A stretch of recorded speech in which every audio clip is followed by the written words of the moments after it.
Saudara dan saudariku yang kekasih, Salam, selamat berjumpa dengan Renungan Harian Iona. Inspiration of Your Apostolic. Damai sejahtera Tuhan Yesus Kristus menyertai kita.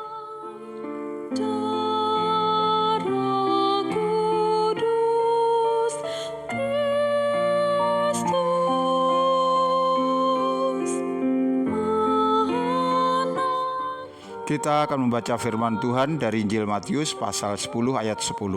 Aku datang supaya mereka mempunyai hidup dan mempunyainya dalam segala kelimpahan.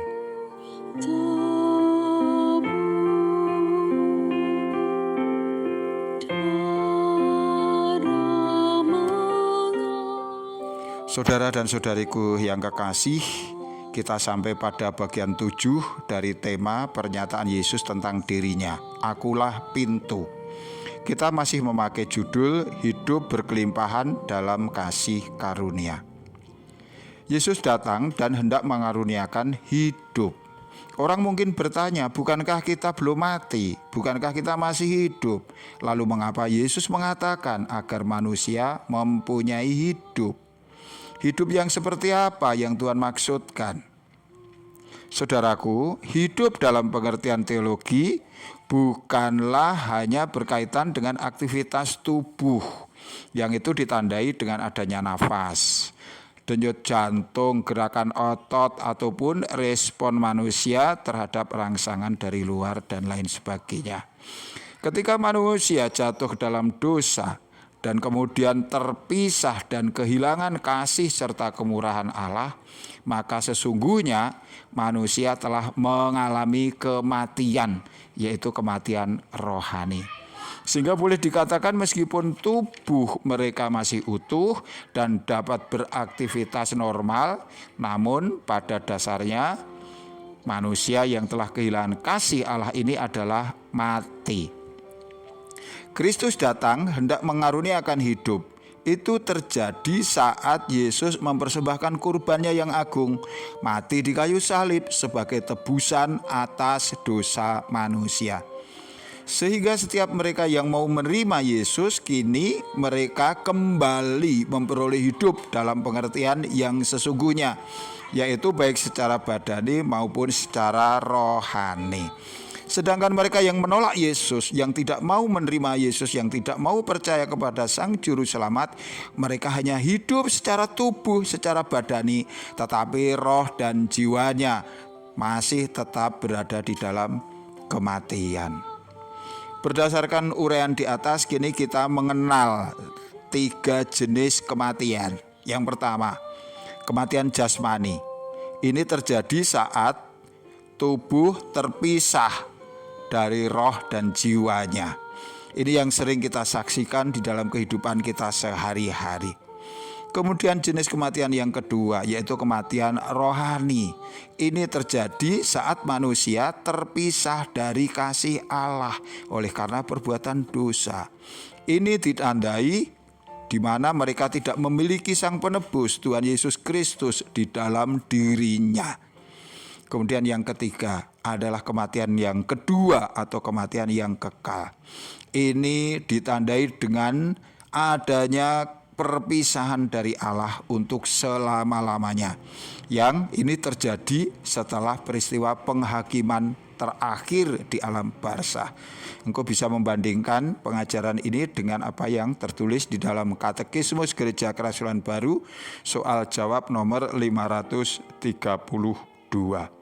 Ini juga ditegaskan oleh pengajaran Rasul Paulus tertulis di dalam kitab Roma, di dalam surat Roma pasal 6 ayat 23.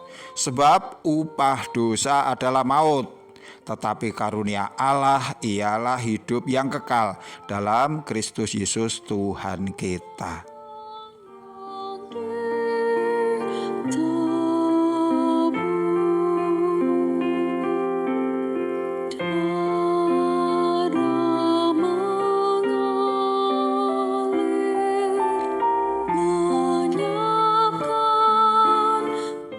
Saudara dan saudariku yang dikasihi Tuhan, janji Tuhan Yesus untuk mengaruniakan hidup kepada manusia adalah hadiah terbesar untuk hidup manusia. Ini tidak berhubungan dengan pekerjaan-pekerjaan baik, jasa-jasa dari manusia itu sendiri, bahkan juga semua bentuk kebaikan yang telah dilakukannya, karena sesungguhnya karunia ini bahkan telah diberikan kepada manusia ketika mereka masih dalam keadaan yang berdosa. Ini terjadi saat manusia mau bertobat dan kemudian mau menerima Yesus sebagai Tuhan dan Penyelamat, dengan ditandai bersedia untuk dilahirkan kembali dengan air dan roh, yaitu saat manusia dibaptis dan menerima karunia Roh Kudus di dalam kemeterian kudus. Hidup yang baru kini dikaruniakan kepada manusia. Dalam perjalanannya, hidup ini harus terus dirawat, dijaga, dan dipelihara. Ini dapat terpenuhi ketika manusia mau mengikuti petunjuk-petunjuk ilahi, Injil Tuhan Yesus yang senantiasa diinspirasikan oleh Roh Kudus yang tinggal di dalam dirinya. Mereka harus menjaga karunia iman agar itu tetap tumbuh dan berkembang. Dalam perkembangannya, Tuhan tidak melepas manusia untuk berusaha sendiri, untuk berjuang mempertahankan imannya sendirian, melainkan Tuhan menyertakan Roh Kudus. Tuhan memberikan kepada mereka firman di dalam khotbah yang itu senantiasa disediakan dari mezbah Allah. Firman ini akan dapat menjadi panduan untuk hidup yang sesuai dengan kehendak Allah.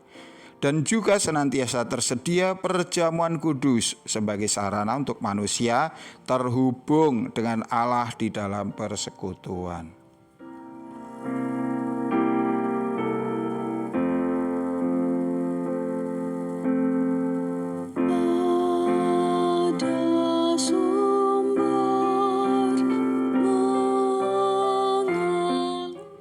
Saudara dan saudariku yang kekasih, hidup yang sesungguhnya telah dikaruniakan kepada mereka yang telah menerima Yesus. Kembali dikatakan di sini, ini adalah karunia terbesar kepada manusia.